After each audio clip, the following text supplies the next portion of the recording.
Tov, Boker Tov, on est paracha de Re'e cette semaine, mercredi, le 31, je crois, on est aujourd'hui, non?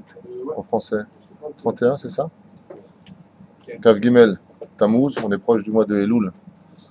Donc, paracha de Re'e, il y a beaucoup de choses à dire, une paracha complexe, une fois de plus, avec beaucoup de sujets, beaucoup de mises en garde pour le peuple d'Israël. Et donc, c'est une preuve d'amour, car être mis en garde sur ce qu'il nous attendrait, c'est quelque chose de merveilleux. Imaginez qu'un homme doit passer absolument un examen américain. Vous savez, on a plusieurs réponses.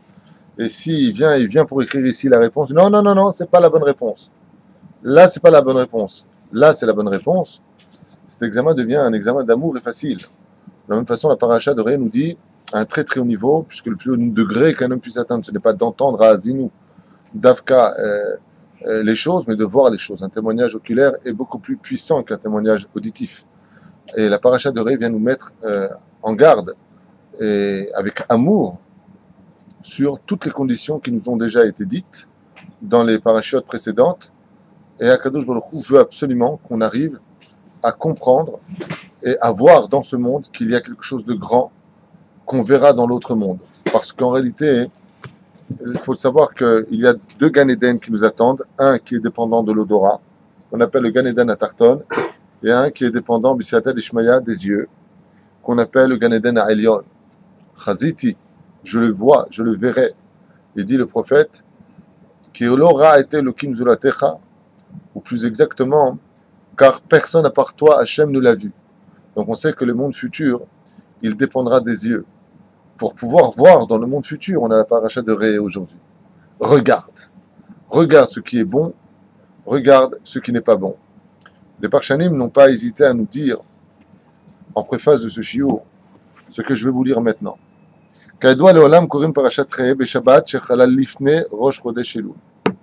Toujours, la paracha qui précédera le mois de Elul, Elul Ba.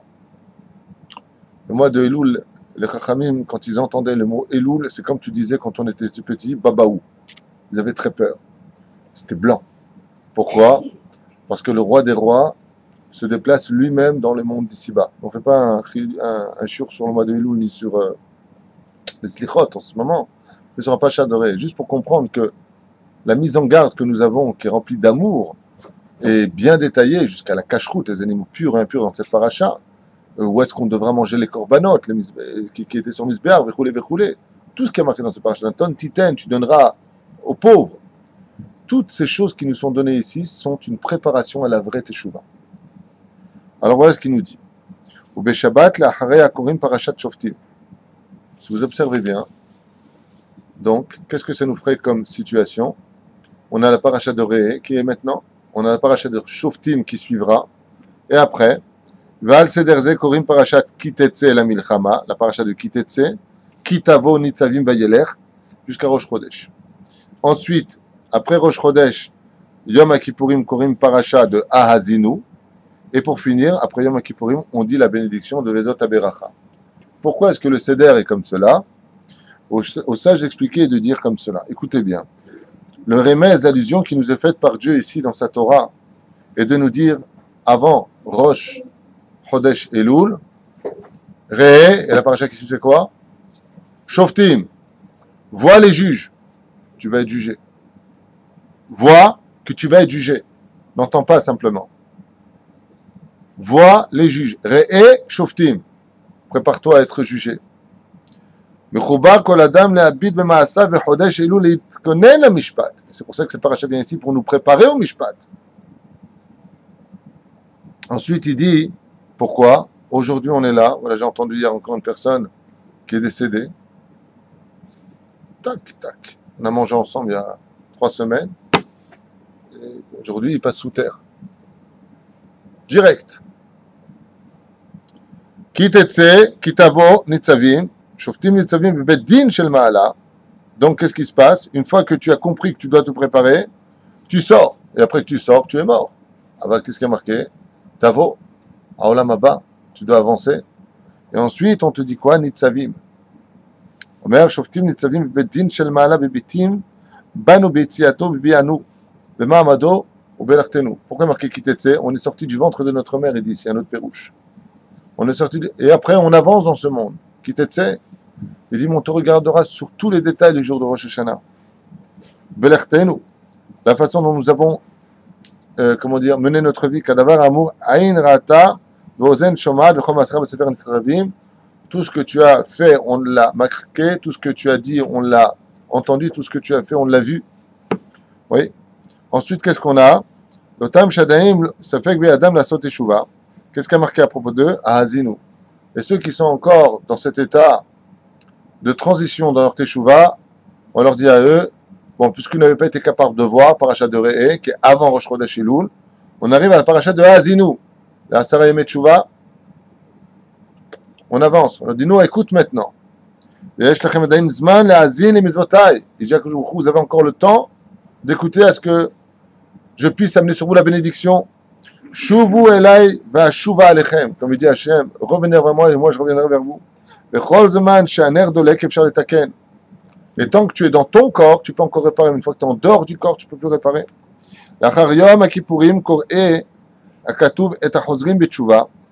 Et donc, une fois que les gens ont fait teshuva, après Yom Kippourim, il nous reste encore une dernière paracha, Vezot Aberacha. Et maintenant que tu as fait teshuva, alors tu verras enfin la bénédiction. Je m'arrêterai là pour la préface de cette merveilleuse paracha qui vient à nous avec amour. Et je dis bien avec amour, même si cette paracha est un peu difficile. Mais est-ce qu'un homme averti, il n'en veut pas deux? Est-ce que c'est pas magnifique de savoir, avant même de commencer quelque chose, imaginez qu'un homme vienne pour faire une affaire et qu'il a un petit génie à côté qui lui dit, voilà, cette affaire-là va marcher, celle-là va pas marcher. Ah, mais je voulais faire celle-là. Le mec, il dit, mais ça va pas marcher. Il a déjà mis à l'épreuve, il dit que ça va pas marcher. Est-ce que le mec, c'est un pourri ou c'est un mec super? On voudrait se débarrasser de lui. On dit, t'es génial, t'es un génie. C'est ce qu'il dit à Kadosh Baruch Hu. Je vais te donner le processus à suivre pour que tu réussisses ta vie. Non pas dans un monde de transition dans ce monde, d'ici-bas, mais dans un monde d'éternité, un monde qui n'en finit pas. C'est la paracha de Re'e. Vois, regarde, observe bien.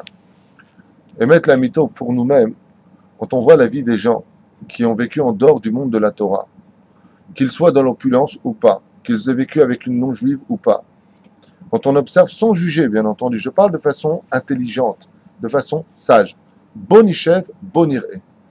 Et que tu dis à la personne, entre nous, qu'est-ce qui te reste de tout ça? Aujourd'hui, voilà, tes enfants ne sont pas juifs, s'ils étaient mariés avec une non-juive, qu'est-ce qui te reste de tout ça? Qu'est-ce que tu as vécu dans ce monde? Tu as travaillé comme un khmar. Est-ce que tu crois que toute la création du monde, l'univers aurait été créé que pour ça? Est-ce qu'une fois tu t'es posé la question? Et c'est pour ça que nous avons toujours ce rendez-vous fatal avec Pessah pour nous dire, est-ce que tu te poses les questions qu'il faut? Arba, Banim Dibra Torah, est-ce que tu fais partie de celui qui ne s'est pas posé de questions? Arba, Banim Dibra Torah, c'est-à-dire il y a 4 formes de caractère chez les juifs. Est-ce que tu fais partie du dernier shlav, celui qui ne s'est pas posé de questions? La paracha vient nous dire ici, avant Yom Kippourim, Re'e, Natatin Ifnechem, Beracha ou Klala. Alors, d'abord et avant tout, comme le précise le Balatorim, sur ces 2 montagnes qu'on appelle selon Rashi le Har Gerizim et le Har Eval, qui sont cités plus loin dans la paracha, le mot Re'e vient nous apprendre quelque chose d'ailleurs qu'on a Mina Shamaim fait sur le cours de Tomer Dvorah.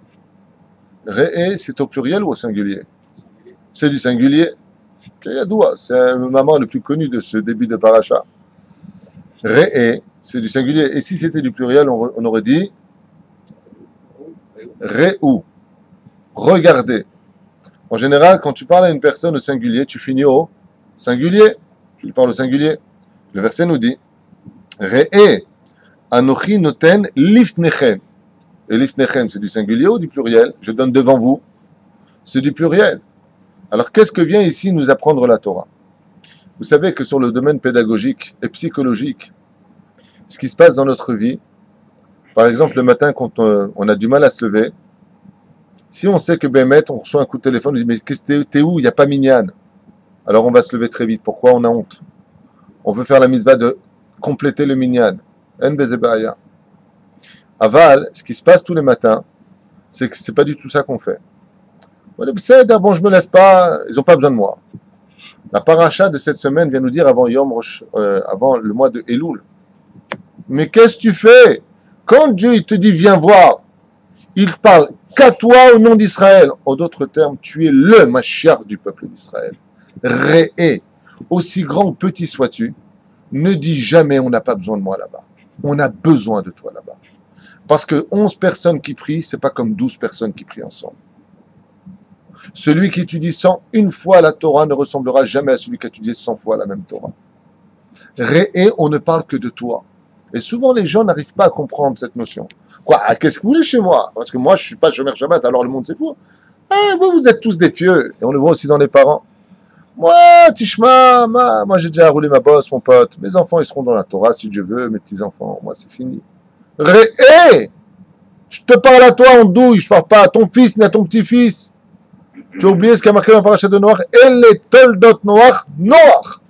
Le vrai et unique fils d'un homme, c'est lui-même. Qui te dit que tes enfants que tu as mis dans la Torah resteront dans la Torah?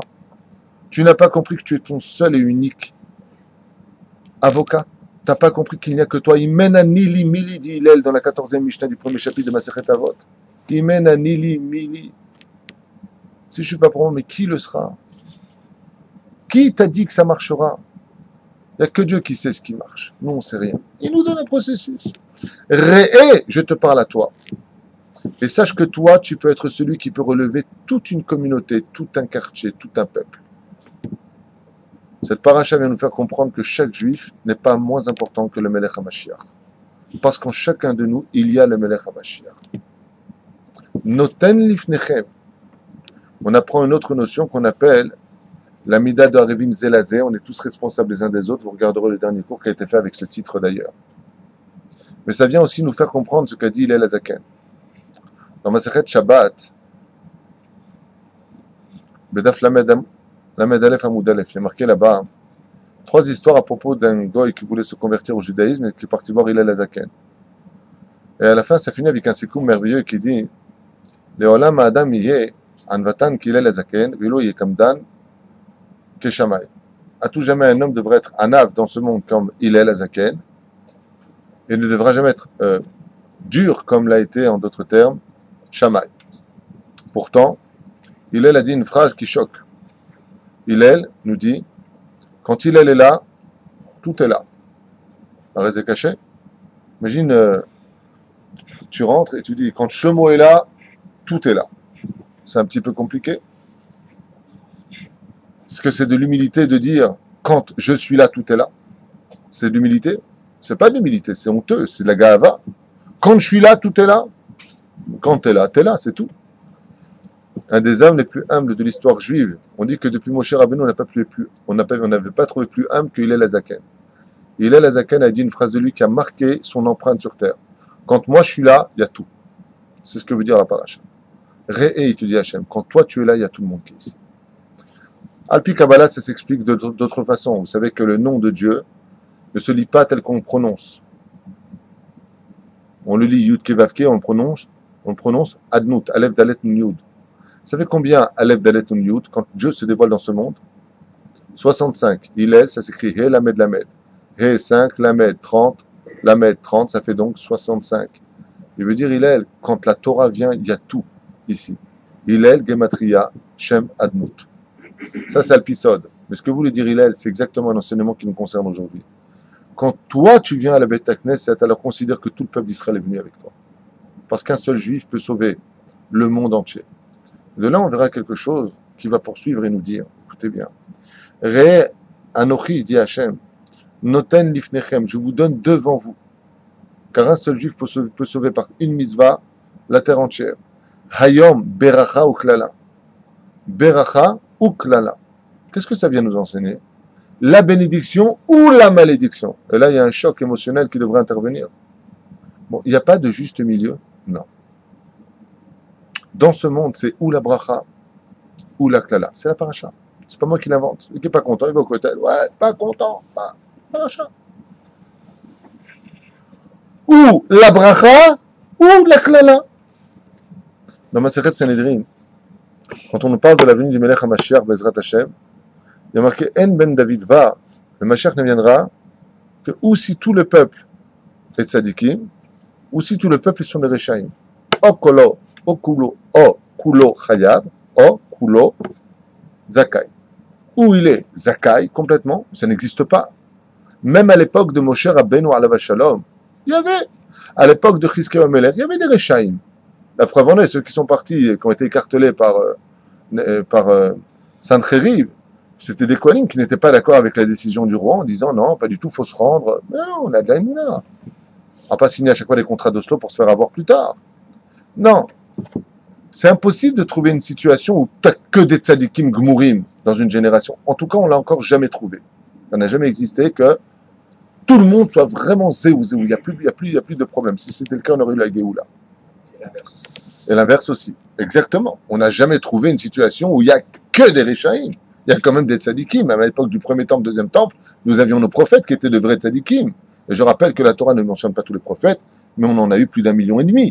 Même si on a les 12 petits prophètes et les 3 grands prophètes. Ce sont les principaux qui ont eu des messages pour les générations futures, mais les autres ont eu des messages pour leur génération à eux, et ils sont très nombreux. Donc tu ne peux pas venir dire qu'une génération est Ukulo Zakai ou Ukulo Chova. Tu peux pas dire une chose pareille. Pourtant, c'est ce qui a marqué. Et c'est ce qui a marqué aussi dans la Torah. Je mets devant toi la bracha ou la klala. Il n'y a pas bracha klala. Non. Tout le combat d'Eliyahu Hanavi Zachor Letov qui viendra annoncer la Géoula dans son livre avec le roi et la reine Isabelle et Achav, roi d'Israël, vient nous dire mais jusqu'à quand vous allez jouer sur les deux panneaux? Jusqu'à quand Tesahaku al-Shte Aseipim? Voilà exactement ce qui est marqué dans le texte. Il vient lutter contre les sorciers de Baal Péor, les 450 sorciers de Baal Péor, et dit aux enfants d'Israël mais jusqu'à quand vous allez jouer sur les Shte Seipim, c'est-à-dire des datilonim?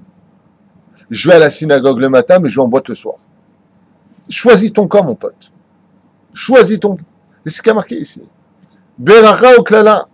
Les Parshanim m'expliquent et ils disent celui qui est rachat dans ce monde, bon, c'est un peu dangereux ce que je vais dire, mais écoutez bien la suite pour ne pas dériver dans l'histoire. Celui qui est rachat dans ce monde, selon la Gemara, est-ce qu'il amène la Géoula ou pas? Si on est tous Rechaïm. Absolument. Puisqu'il y a marqué ou vous êtes tous Rechaïm et le Machach il vient, parce que là, vous allez payer très fort, mais il y aura la Géoula, ou vous êtes tous des tzadikim et le Machach il vient. Donc, qui est celui qui retarde la Géoula? Les Bénonim. Ils n'ont pas leur place dans la Torah. Les gens qui sont aussi bien Torah que du Chol en eux sont des gens qui éloignent la Géoula, selon la date de Torah Shebirtav et Torah Sheba'al Peh. Puisque ici il y a marqué Bracha ou Klala, ou ça, ou ça. Alors bien entendu, dans ce cas-là, celui qui écouterait ça, il dit oh là là là, très bien, choisis mon camp, je suis rachat. Attends, t'es fou, qu'est-ce que tu veux que je fasse, moi toute la journée, c'est pas mon truc. Moi, je suis ce que je suis, je mets les tefilines, je fais un peu de Shabbat, j'évolue un petit peu doucement dans la vie. Si Dieu a mis 6 jours pour faire son monde, je vais peut-être prendre un peu plus pour faire le mien. T'es bien gentil, on peut pas évoluer du jour au lendemain. Mais t'as raison, c'est pas de toi qu'on parle. C'est pour ça que je dis attendez, c'est dangereux. C'est pas toi du tout dont on parle. Et pourquoi on va dire que c'est par toi, pas de toi dont on parle? La réponse est très simple. C'est qu'en réalité, on ne s'adresse pas ici à ceux qui, chas v'shalom, évolueraient doucement dans la Torah. Celui qui sait de façon certaine qu'il sait et qu'il vit que toute la Torah est émette, qui sait qu'on n'a pas le droit de toucher une fille qui n'est pas sa femme, qui sait qu'on n'a pas le droit de regarder des images incestueuses, qui sait qu'on doit manger chalak. Il le sait. Il veut y adhérer, mais il a besoin de temps. Celui-là n'est pas appelé Benoni, c'est pas un moyen. Celui-là est appelé Tzadik, il est sur la route de la Tzidkout. Sinon, s'il avait fini, on l'appellerait un Tzadik Gamour. Mais celui dont on parle, c'est celui qui sait que la Torah est vraie, qui fait ses petites emplettes, qui condamne des Mahamarim, c'est-à-dire des commandements de la Torah des rabbins, en disant ça c'est les rabbins qui le disent. Celui-là, il a des mitzvot parce qu'il va vivre en Eretz Israël, parce qu'il va quand même mettre cette filine, parce qu'il va mettre la tzedaka, comme ce sera marqué plus tard ici. Mais il a renié une partie de la Torah, donc il est Benoni. Il n'y a pas de place pour lui. C'est à cause de lui que la Géoula ne vient pas. Celui qui n'accepte pas, il y a des gens qui te disent avec la kippa sur la tête, le tzitzit sur le corps, qui mettent Rashi Rabbeinu Tam à la Beth Knesset tous les matins au minyan, qui sont Shomer Shabbat, entre guillemets, si on peut le dire comme ça, pour faire plaisir très vite. Mais ils vont te dire, il n'y a aucun problème de danser avec sa femme, un mariage qui n'est pas séparé. C'est eux qui empêchent la Géoula de venir. Ce que je dis n'est pas de moi, c'est des Chachamim. Et c'est ce qui a marqué ici. J'ai mis devant toi le chemin de la bracha, j'ai mis le chemin de la klala, il n'y a pas de milieu. Et c'est ce qu'a dit le prophète Élie. Jusqu'à quand vous allez jouer sur les deux plateaux? T'es dati ou t'es chiloni, mon pote? T'es quoi? T'es où? T'es qui? Tu fais quoi de ta vie? Parce que si t'es tzaddik, la Géoula, elle vient. Si t'es rachat, c'est pas bien, mais la Géoula viendra quand même. Ce sera plus douloureux. Mais si t'es au milieu, tu empêches la Géoula de venir. C'est ce message qu'on a ici. Il viendra, ne t'inquiète pas. Parce que ce qui se passera, et ce que je vais dire n'est pas très joli, c'est du Zohar HaKadosh. C'est que ceux qui sont bénonymes dans cette situation, je parle bien de ceux dont on a parlé avant, c'est-à-dire qu'on ne parle pas de celui qui est moyen.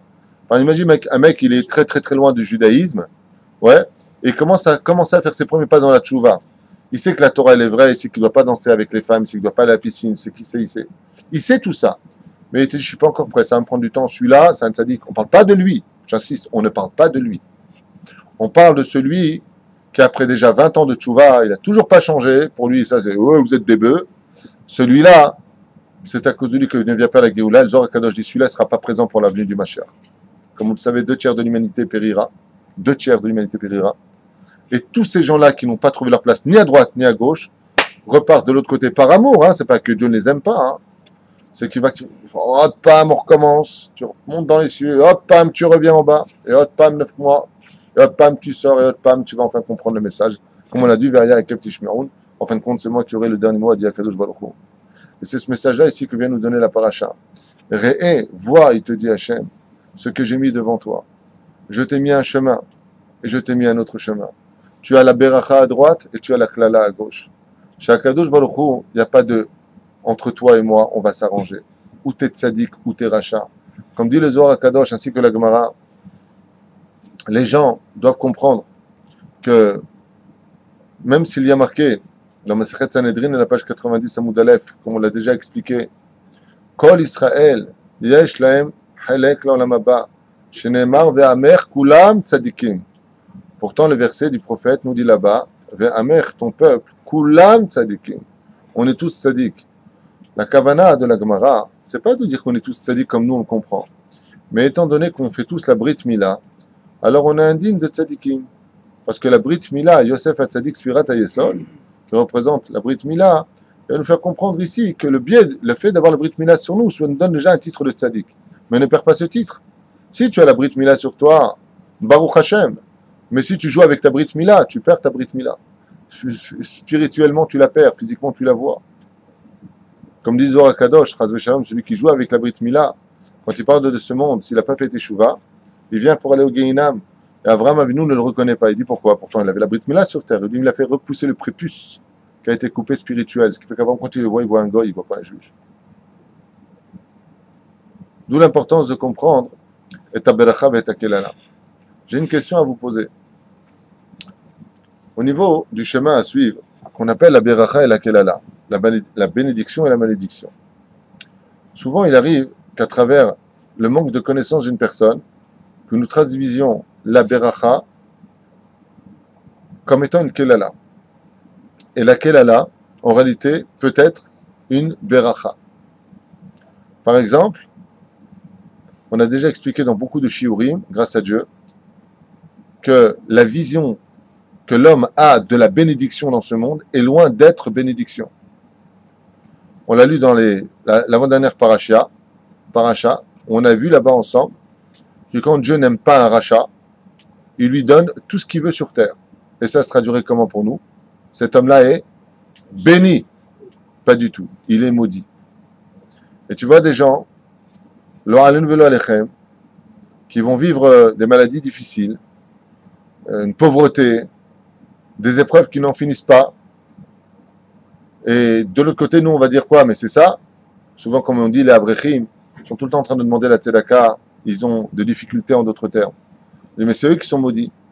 Tu vois, le mec, il est avec sa goya ou il est avec son Shabbat qu'il a mis de côté. La Kadosh Baruch Hu, il te dit non. Il y a une beracha, il y a une klala. La seule beracha qui existe dans ce monde, c'est quand tu as été capable de donner de l'éternité à la minute qui a traversé ton existence. Ça, c'est de la bracha. C'est-à-dire, qu'est-ce que tu fais, Sarah et Menou, comme on l'a expliqué hier soir? Jour comme nuit, Kol Imeh Hayea, on a dit dans le verset Mazé, Kol Imeh Hayea, tous les jours de sa vie, cette femme virtueuse, le jour comme la nuit, elle a donné de l'existence. de l'éternité à sa vie. Elle n'a pas perdu une seule seconde. La Gemara nous dit, un homme rendra des comptes, même sur la salive qu'il a avalée. Les murs viendront témoigner de la discussion la plus légère qu'il aurait eu entre lui et sa femme. En d'autres termes, ça veut dire quoi, la salive qu'il a avalée? Quand tu étais en train d'étudier la Torah, est-ce que tu as avalé ta salive doucement pour prendre un mot de Torah? Ou est-ce que tu as avalé ta salive très vite pour gagner encore un mot de Torah? Puisque comme il y a marqué dans le livre Binyan Olam, Perek Aleph, chaque fois qu'un homme prononce un mot de Torah, il crée un ange blanc. Et on a besoin de ces anges blancs. On a besoin de ces anges blancs pour monter sur la balance et équilibrer notre existence. Ayam Maaseh raconte une histoire d'un homme qui avait énormément souffert. Il est en Russie, énormément souffert.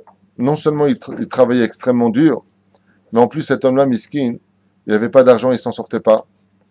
On aurait eu l'impression, quand quelqu'un travaille très dur et qu'il n'a pas d'argent, qu'est-ce qu'il dit en général?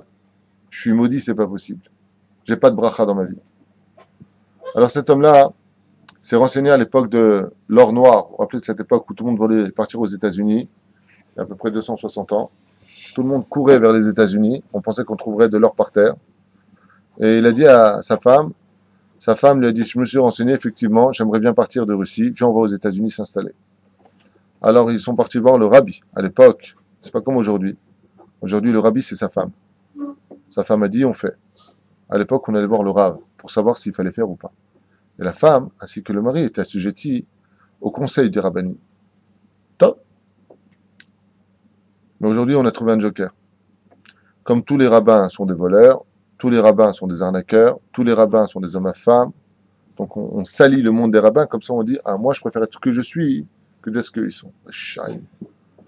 Un Hashim Rechaim. Des gens vraiment mécréants d'esprit. Avalo Meshane. Qu'est-ce qu'il a fait lui? Il est parti voir son rav, le God arabe. Je m'en sors pas financièrement. Il y a beaucoup de juifs qui partent aux États-Unis. J'aimerais partir prendre le bateau avec eux. D'ici 2 semaines, il y a un bateau qui part pour les États-Unis. S'il vous plaît, donnez-moi la bracha pour que j'y aille. Je souffre trop. Le Rav, il lui a même pas répondu. Il s'est levé. Il est parti voir une Gemara. Je ne vais même pas t'écouter. Quand il rentre à la maison, il a dit à sa femme, bon, qu'est-ce qu'il a dit le Rav? Il a rien dit. Comme ça, il a rien dit.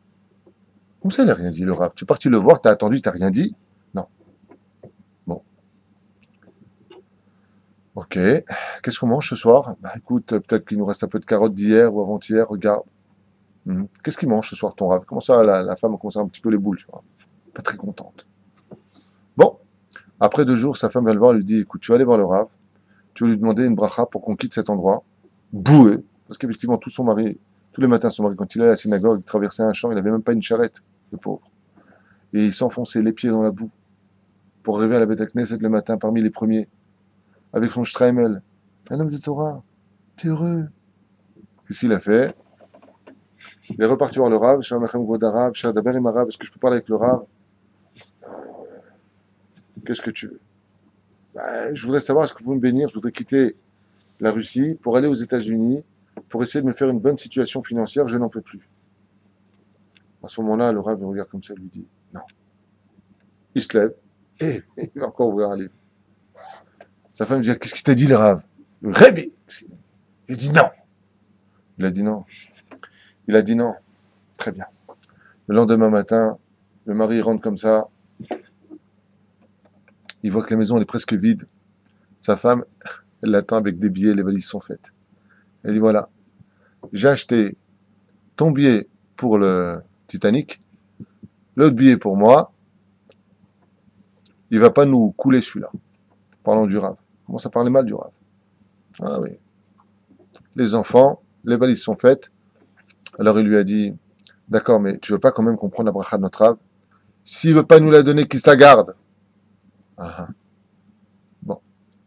Très bien. Qu'est-ce qu'il a fait? Il est parti voir son Rav quand même. Il a dit à sa femme de venir. Et à ce moment-là, le Rav, quand il les a vus venir, il a commencé à sourire. Vous savez, les petits vieux là qui comprennent rien là, avec le Streimer, on dirait des champignons. Il lui a dit, venez ici. Et lui et sa femme sont venus le voir. Il dit, écoutez, Kvod Arav, on n'est pas venu pour vous demander la permission, avec tout le respect qu'on vous doit. On est venu pour vous dire au revoir, merci pour tout ce que vous avez fait pour nous. Toda Rabba à la colle, est-ce que vous voulez nous bénir, oui ou non, sinon on s'en va. On en a marre de vivre une vie de maudit sur terre. Top. Le Rav, qu'est-ce qu'il a fait? Il s'est levé de son siège, de son fauteuil, et il a dit comme ça, je vous bénis qu'à une condition, une seule. Il a vu les valises dehors, il dit voilà, je veux que vous asseyez sur mon fauteuil. Un fauteuil très large. Il a dit au couple, asseyez-vous juste sur mon fauteuil. Et la femme lui dit après, il dit après, eh bien après vous pourrez partir. Ah, très bien.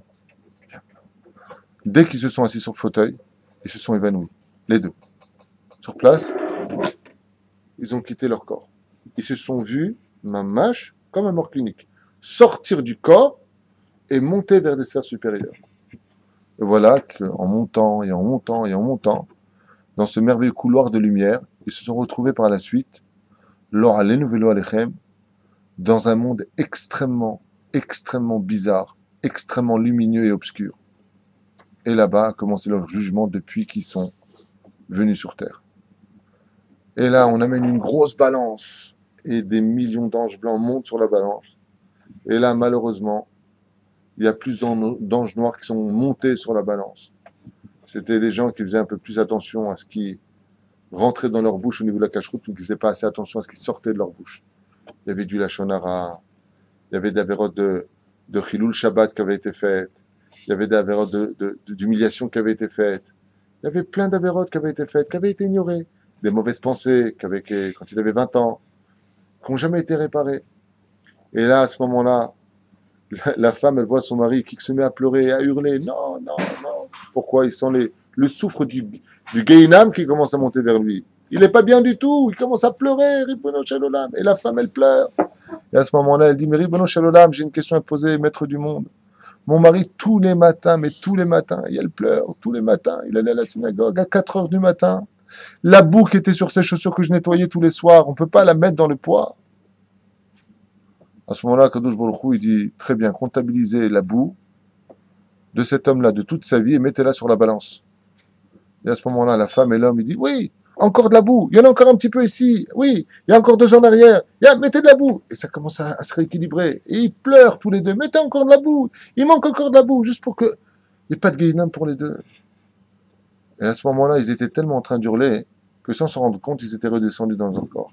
Et sur le fauteuil, tous les deux, devant le rabbi, ils disent ah, mettez de la boue, il faut. Et ils réalisent comme ça. La boue. Le rabbi leur a dit vous voulez partir ou vous voulez encore ajouter un peu de boue? Ils se sont levés tous les deux. Et il leur a dit je vous bénis, vous pouvez partir. Il dit maintenant on a compris. Vous n'êtes pas maudit, leur a dit le rabbi. Vous réglez vos dettes. Vous avez des dettes qui sont très lourdes. Vous avez des dettes parce que vous êtes tellement apprécié d'Hachem que qui paye ces dettes s'enrichit. Ce que vous avez traduit comme étant une klala, c'était une bracha. C'est pour ça que les lettres du mot kelala, si vous observez bien les lettres du mot kelala, okay? Kouf, lamed, he, keren, kayemetlo, laolam haba. Quand tu te vois, toi, comme un homme maudit sur terre, en réalité, ce n'est rien d'autre que ton keren, ton capital t'est gardé pour le monde futur, pour un monde d'éternité. C'est pour ça qu'il faut faire très attention à notre niveau, à nous, quand on parle de bénédiction et de malédiction. Un homme qui réussit tout dans sa vie, c'est pas forcément un homme béni. Ça peut être un homme maudit. Et un homme qui souffre énormément dans ce monde, c'est pas forcément un homme maudit. Ça peut être un homme béni. À l'image du Baal Shem Tov, Zecher Tzadik Kadosh Ibracha. Rabbi Israël ben Eliezer a une fois un de ses élèves qui est venu le voir avec de grosses larmes.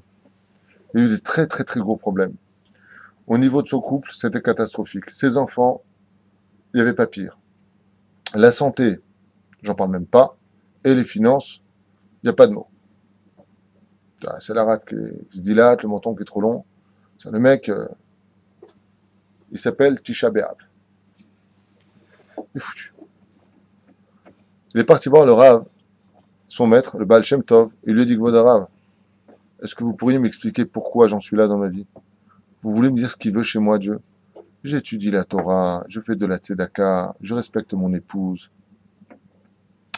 Je me suis tellement arrangé sur tellement de choses. Qu'est-ce qu'il veut? Il veut ma mort, qu'il me prenne. Mais je voudrais juste qu'il arrête mes souffrances.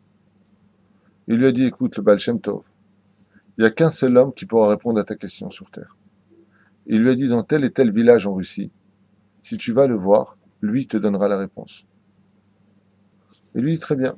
Il dit comment il s'appelle? Il lui a dit Itzik Akatsav. Itzik le boucher, c'est son nom. Il dit, lui, si je vais le voir, il lui dit, il est là-bas dans telle et telle ville, va le voir et il te dira exactement comment arrêter tes souffrances. Pourquoi tu en es là? Sans hésiter, cet homme-là, miskin, il essaie de prendre une diligence et pendant 2 semaines de voyage, il arrive enfin dans cette ville. Et là-bas, il regarde comme ça, il a dit, le Baal Shem Tov, il m'a dit que je trouverais très facilement, j'espère que je vais vite le trouver. Il dit, bon, je vais demander, après tout, dans le village juif, ils vont trouver. Dans cette grande ville, il y a le grand quartier des juifs, ils vont trouver. Quand il rentre là-bas, il dit bonjour, bonjour, shalom. Oh, shalom, shalom. Tout le monde est souriant, tout le monde est agréable. Il dit, vous pourriez me dire où je peux trouver Itzik le Katsav? Et les gens, dès qu'ils entendent ce nom, ils pâlissent, crachent par terre, lui donnent le dos et s'en vont. Waouh! Et au fur et à mesure où il s'engage dans les rues, il cherche les boucheries.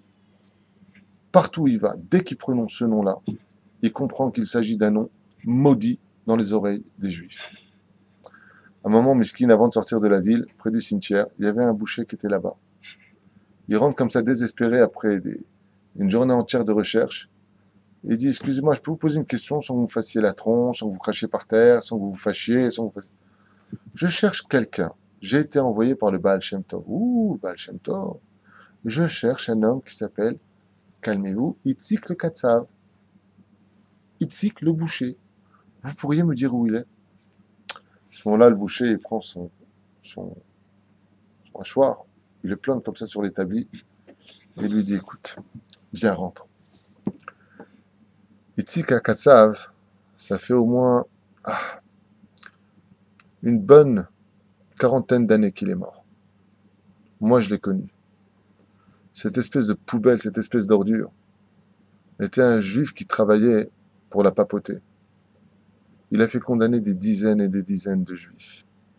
Il vendait les juifs au gouvernement. La minim et la machine malti tigva. C'était un colporteur, un collabo. Alors ici, tu parles aux enfants de tous ceux qui l'ont connu et aux parents qui ont été vendus par lui, qui ont fait de la prison, qui ont vu leurs propres enfants pendus par lui. C'est pour ça que tout le monde te donne le dos dès qu'il prononce son nom.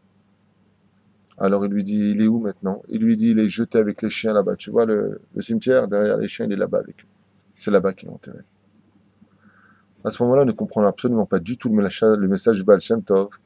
Cet homme-là est parti jusque devant la tombe. Et là-bas, il voit un truc par terre, tout cassé. Et il repère le nom, Itzik le boucher. Quand il retourne, après 2 semaines, avec toutes ses douleurs, chez le Baal Shem Tov, il ouvre la porte, il dit, je comprends pas, Gvodara. Avec toutes les souffrances que j'ai endurées, j'ai pas de moyens, je vais jusqu'au bout du monde pour avoir une réponse, et la seule chose que j'ai, c'est un croque-mort qui ne me dit absolument rien. J'ai été encore plus vexé et plus maltraité que quand j'étais avec vous. Et vous m'avez dit que là-bas, j'aurais ma réponse. Je n'ai eu aucune réponse. À ce moment-là, le Baal Shem Tov, avec un sourire, lui dit, mais non, tu as eu ta réponse. Itzik le Katsav, c'était ton corps d'avant, dans le Gilgoul d'avant. C'est chez lui que je t'ai envoyé. Ce qui fait que tout ce que tu souffres aujourd'hui, quand tu es dans la Torah, tu ne fais que monter dans le monde d'en haut, mais toutes tes souffrances viennent réparer ce que tu as fait avant. Et c'est pour ça qu'à chaque fois tu soupires. Parce que tu as fait tellement soupirer de juifs dans le Gilgoul d'avant. Tu as fait tellement de mal aux gens. Qu'aujourd'hui, tout ce que tu subis, tu rembourses tes dettes. Dieu, il t'a pris en pitié dans les cieux parce que tu étais avare. Parce que tu étais constamment jaloux des autres. Constamment, comment on appelle ça, cupide. Oui? Aujourd'hui, tu es venu et tu n'as rien de tout cela. Parce que tu es venu réparer cela. Mais ne t'inquiète pas, tu es béni d'Hachem. Parce que tout ce que tu payes, c'est rien d'autre que la raison pour laquelle tu es venu au monde. C'est pour ça que, et les histoires sont à perte de vue, bien entendu, chaque histoire viendrait nous conter, nous raconter combien il nous est difficile pour nous de déterminer ce qui est une bénédiction de ce qui est une malédiction. Tu sais pas ce que cela veut dire. Des gens vivaient très très bien. Il y a un électricien en France, il y a une trentaine d'années, qui vivait très bien avec sa femme. Il avait 3 enfants. Il a gagné le loto 7 millions de francs à l'époque. Hein, il a divorcé. Il voit plus ses enfants aujourd'hui. Il a perdu tout son argent dans les casinos et il est clochard. Quand tu viens et que tu dis j'ai gagné 7 millions de francs à l'époque, t'es béni ou t'es maudit? De prime abord, tu es béni. Chez lui, ça a créé son plus grand Guéhinam sur terre. Mais Akadosh Baruch Hu, il te dit, Re'e anochi notem lifnechem beracha ukelala. Moi, je te montre c'est quoi la vraie bénédiction. La vraie bénédiction, c'est ce que la Torah nous a enseigné. Tu dois, l'Igboa etim la Torah, fixer un temps d'étude. Tu dois être, Be'ezrat Hashem, en train d'accomplir les mitzvot comme on le stipule ici même. Regardez comment c'est marqué dans la paracha de Re'e. Usmachtem lifne Hashem elokechem. Tu dois être saméach devant l'Éternel ton Dieu. Tu dois être toujours besimcha quand tu fais les Torah mitzvot. Quand tu viens et que tu donnes la tzedaka, commence pas à dire Idgadal vitkad Hashem eraba. Commence pas quand tu donnes un billet à un pauvre de lui dire Allah Shalom. Tu dis mais non, de quoi vous parlez? Il dit du billet. Mais non, Naton Titen. Donne à autrui. Suis le chemin qu'Akadosh Baruch Hu te dit. Aie confiance en ta destinée. Si tu es sur le chemin de la Torah, si tu as un rave pour diriger ta vie, non pas le Satan. Car on sait, comme dit Zohar Akadosh, que tout celui qui n'a pas de rave, tu peux être certain que le Satan, ce sera son rave. Il faut avoir un rave. Si tu respectes ton épouse, si Bezrat Hashem, tu éduques tes enfants sur le chemin de la Torah. Il y a d'ailleurs un Teilim, si je peux avoir un sidour avec votre permission, il y a un Teilim du roi David qui détermine un homme qui vit dans la bénédiction, même s'il souffre énormément. Tu peux être certain que lui, il est sur le chemin de la bracha. Et le roi David nous dit la chose suivante, qu'on lit d'ailleurs de façon facultative dans la prière du matin, puisque nous n'avons pas l'obligation de le lire, mais il est bon de le faire. Et voici ce que nous disons. Mizmor ale David, le chant du roi David. Hashem mi agur be'aolecha. Dieu qui viendra vivre dans ta demeure. Vivre. Comme je l'ai souvent expliqué, la vraie demeure d'un juif, c'est le Bet Hamikdash, c'est le Bet Midrash. La maison, c'est à la femme. Le juif, sa vraie maison, c'est dans la maison d'études. Tu vas travailler, mais tu viens dans la maison d'études, fixer un temps d'études. Ensuite, il dit, Mishkon be'ar kochecha. Et qui viendra résider, bien entendu, dans ta maison, c'est le Bet Hamikdash. Celui qui pleure le Khurban Bet Hamikdash. Oler Tamim, ou Poel Tzedek. Celui qui ne se pose jamais de questions sur le jugement de Dieu de ce qui lui arrive sur terre. Regardez ce que dit le roi David. Ou Poel Tzedek, il ne vole personne ni ne ment pas. C'est un homme qui est Tzedek, Tzadik. La façon dont il travaille, c'est du droit. Cet homme-là est droit. Dover Emet, il n'a pas de mensonge dans sa bouche. Dover Emet, il dit que des vérités. Ou Bilvavo, bien sûr, c'est quoi Bilvavo? Ce qui sort dans sa bouche, c'est ce qu'il y a dans son cœur. Il n'a rien d'hypocrite. L'oragal aleshono, il n'a pas l'habitude de faire du lachonara. On peut être un homme de vérité, on peut être un homme droit dans sa vie et parler du mal des autres. Lui, par contre, ne dit pas de mal. Lo asal ereu ra'a, et ne fait jamais du mal à autrui, comme l'a enseigné, ne fais jamais à autrui ce que tu n'auras pas aimé que l'on te fasse. Vecherpa lo nasa al kerovo, et bien entendu, même quand il a été humilié, il n'en a jamais voulu aux gens qui lui ont fait du mal. Nivze be'ainav, il se considère comme étant très petit, ridicule. Nim'as, c'est-à-dire, on parle toujours de lui. Quand quelqu'un, par exemple, est très... Hein? Non, pas du tout. Il a du respect pour les Talmidei Chachamim. Cet homme-là dont on parle, quand il voit un rave, il l'appelle pas par son nom, il lui met la main sur l'épaule si t'es mon pote. Et Shokavod la Rabbanim, Ir'e Hashem, Nishba, Le'ara velo Yamir, Chaz v'Shalom. Cet homme-là, Baruch Hashem, Nishba, Le'ara, Mazé Nishba, Le'ara. Il jure, d'abord il ne jure pas en général ce genre de gens, mais ne tient pas compte et ne vient pas augmenter. Il n'y a pas de vengeance chez lui, ni l'otikom et l'otitor, comment tu dis? Tu ne vengeras pas, tu ne seras pas rancunier, il n'est pas rancunier. Kaspo, Lonatan Benesher, il ne prête pas son argent avec intérêt. Veshohad al-Naki lo lakah, et il ne se laisse pas soudoyer par de l'argent, il n'est pas cupide. Osele loimot leolam, et celui qui agit ainsi ne disparaîtra jamais de ce monde. Les Chachamim nous disent,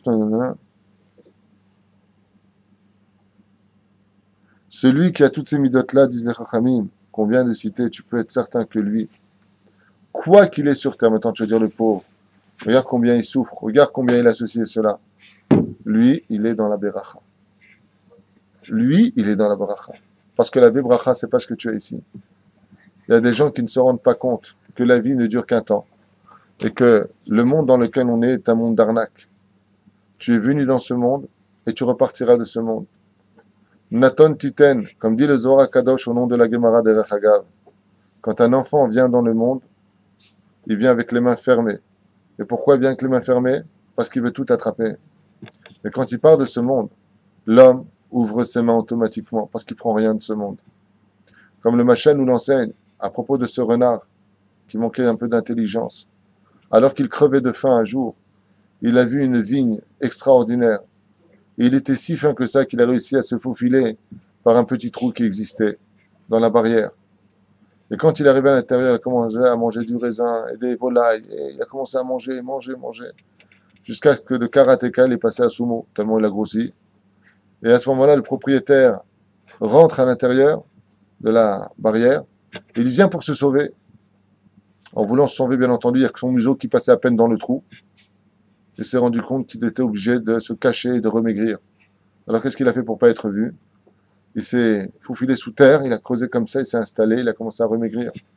Et le propriétaire était là avec son fusil, en train de voir, de vérifier que tout était parfait. Quand il est enfin arrivé au poids nécessaire, il est repassé de l'autre côté.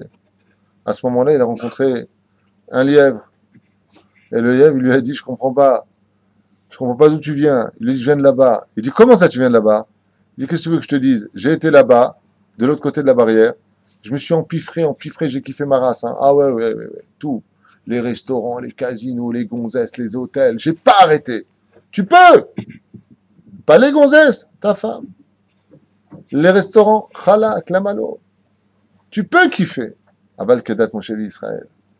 Le lièvre, il lui dit, je comprends pas, c'est toi l'intelligent des intelligents, toi qui sais faire de l'oseille. Il lui dit, il n'y a pas plus stupide que toi.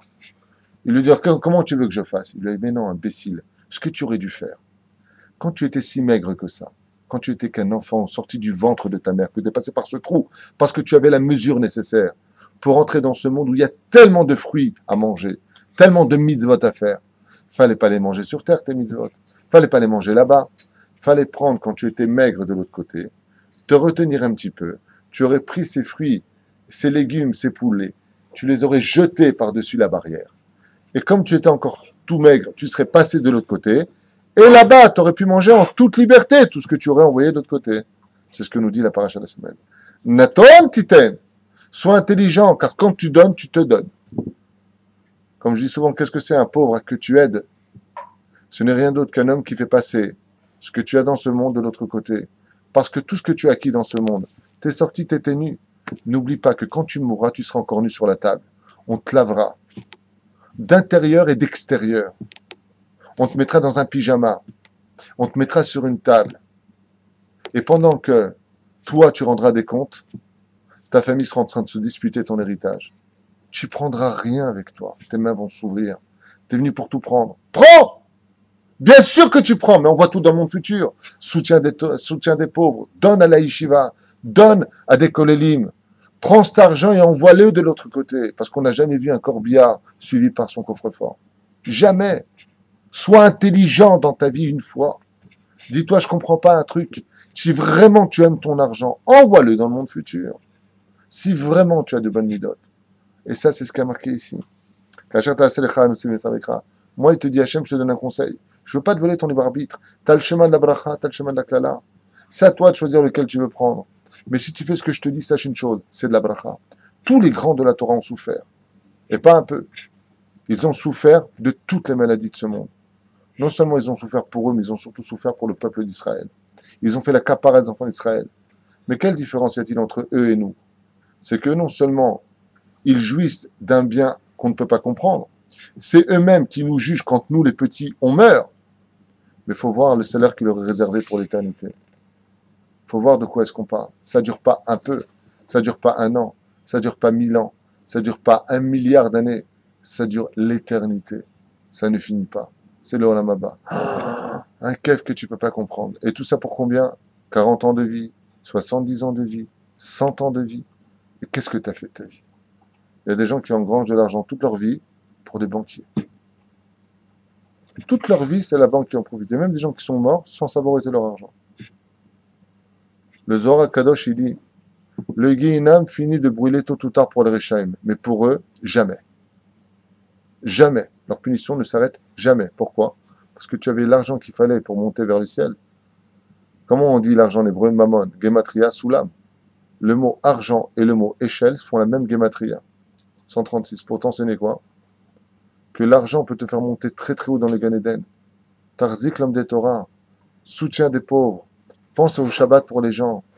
Mais attention, hein, pas tu donnes 500 euros si tu as 5 millions d'euros. C'est ridicule. L'homme doit donner selon les moyens que Dieu lui a donnés. Quand un pauvre il donne 100 shekels et qu'un millionnaire il donne 1000 shekels, bar minnan chazve shalom, de penser une seconde que celui qui a donné 1000 shekels a plus de valeur que celui qui a donné 100 shekels. Celui qui a donné 1000 shekels n'arrive pas au petit orteil du pauvre qui a donné 100 shekels, parce que lui il a donné une énorme fortune. Des fois il a donné la moitié de son salaire. Tandis que le riche, qu'est-ce qu'il a donné lui? Ah, ça va, je mets 1000 shekels, mais c'est rien pour toi. C'est comme ça que tu seras jugé, non pas par rapport à ce que tu vas donner. Un homme qui donne 1 million de shekels, c'est pas une petite somme, oui. Mais s'il est milliardaire, vous croyez qu'il n'a pas des comptes à rendre? Mais c'est mon argent, c'est pas à toi l'argent, Habib. J'ai une mauvaise nouvelle à t'annoncer qui est une excellente nouvelle. Sache que l'oseille qui est chez toi, c'est pas à toi. Dieu te l'a déposé, c'est à lui.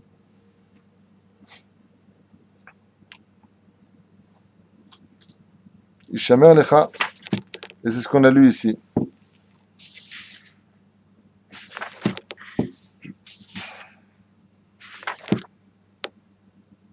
Top, ce sont des choses ici qu'on avait déjà vues la semaine dernière à propos.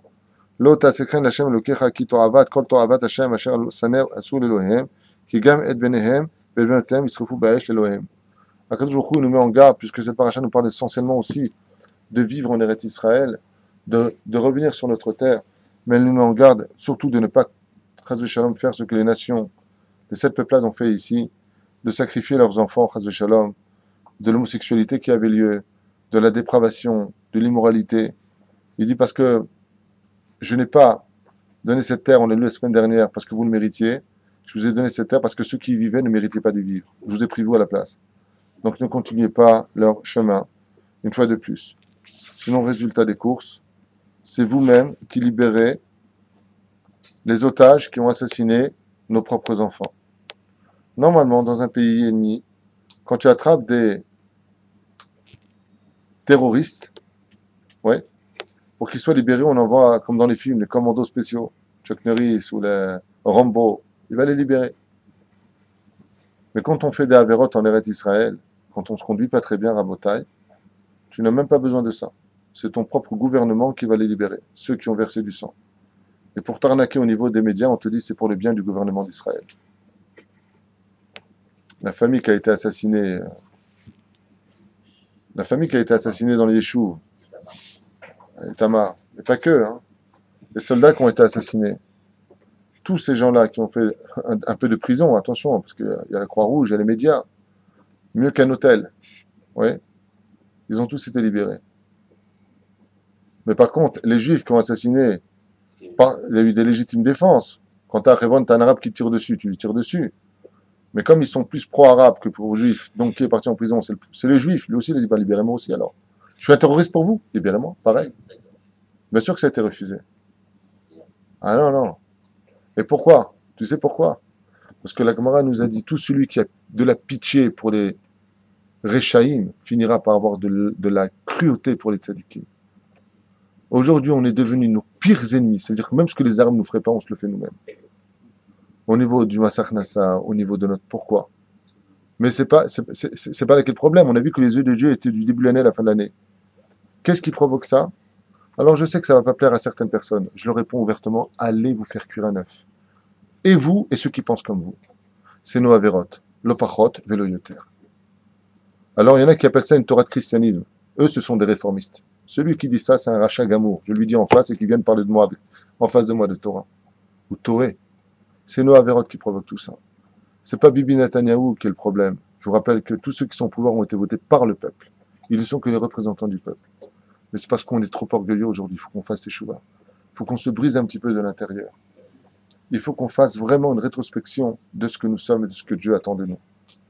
Si Chaz Shalom, on remplace les Shalosh Regalim par les Regal Gahava, les défilés d'homosexualité, comme on a déjà expliqué des centaines de fois, alors c'est sûr que nos ennemis n'ont pas besoin, ils peuvent déposer les armes et les bronzer au soleil à hasard.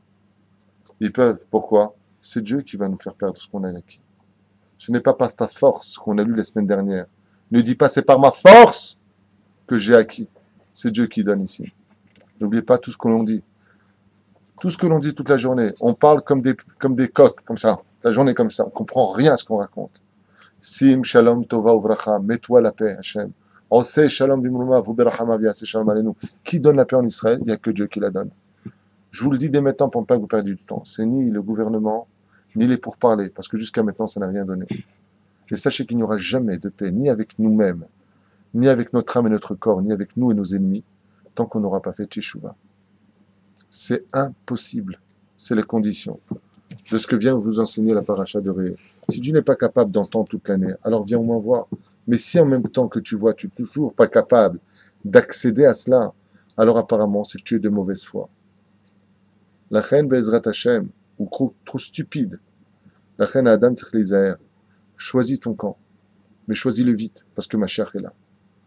Sois un homme de Torah.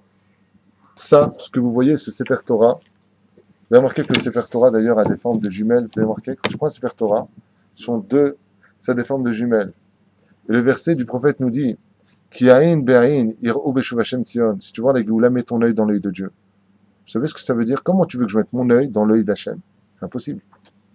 Et là, à Kavana, si tu veux voir la Géoula, mets tes yeux dans le monde de la Torah. Bien sûr, encore une fois, avec le culte de la terre d'Eretz Israël. En Eretz Israël, c'est sûr! Mais ne me fais pas passer Eretz Israël avant la Torah. Il faut la Torah et Eretz Israël. Il faut que les deux soient ensemble.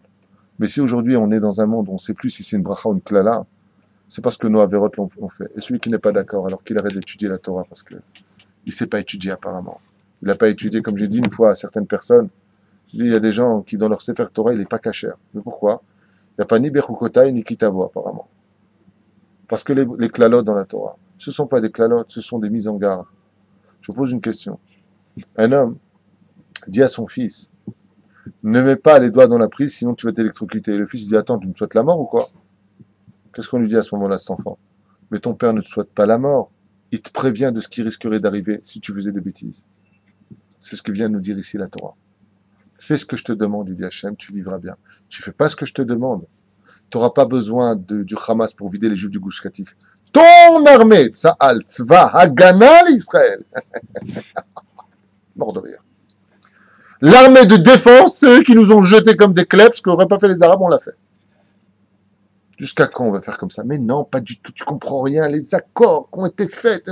En attendant, celui qui comprend rien, c'est toi. Parce que tes résultats nous amènent à une catastrophe générale. Et Baruch Hashem, dans le monde de la Torah, Ishtabar Shemolahad, on voit ce que ça donne. On a vu qu'Abraham a été puni parce qu'il a sorti 318 Bachouri Yeshivot pour aller en guerre pour libérer Lot. Mais on recommence les mêmes erreurs. Admatai. La reine est marquée Ré, je te parle au singulier, toi le juif. Ne suis pas le troupeau qui se trompe. C'est vrai qu'après 2000 ans, il faut se juger les kafsroutes. Qu'est-ce qu'on attendait du peuple Israël? On sort des fours crématoires, tout ce que vous voulez. Mais le code de la route, lui, il n'a jamais changé. C'est la Torah. La reine Iske Bezrat Hashem, toujours de comprendre que chaque juif peut changer l'histoire du monde et qu'il serait temps d'arrêter de penser à la place des grands techniciens, ceux qui sont dans le monde de la Torah, les vrais politiciens, ceux qui connaissent le fonctionnement avec lequel Dieu gère son monde. Si tu crois en Dieu, pose-toi juste une question aujourd'hui. En quel Dieu tu crois? Celui que tu as créé dans ton cœur ou celui qui t'a créé? Car c'est toute la différence entre nous, les nations du monde. Nous sommes le seul peuple à accepter d'avoir été créé par Dieu, tandis que tous les autres peuples ont créé leur propre Dieu, intervenu subitement dans l'histoire, ce qui n'est pas notre cas. Bien entendu, tout ce que j'ai dit, ça doit engendrer chez nous que de l'amour pour les uns et les autres. Il faut être intelligent. Avant, il faut savoir que la malédiction existe et que la bénédiction existe. Pour ça, il y a un processus. Étudier la Torah, évite-toi de ce que tu es. Fais-toi un maître Be'ezrat Hashem et arrête de faire les mêmes erreurs. Parce que pour l'instant, on a essayé la droite et la gauche. Ça a donné que la perte du pays. Peut-être qu'on essaie de faire Teshuvah et on aura peut-être un vrai roi au-dessus de nous. J'ai nommé le Melech HaMashiach. Kol Tov.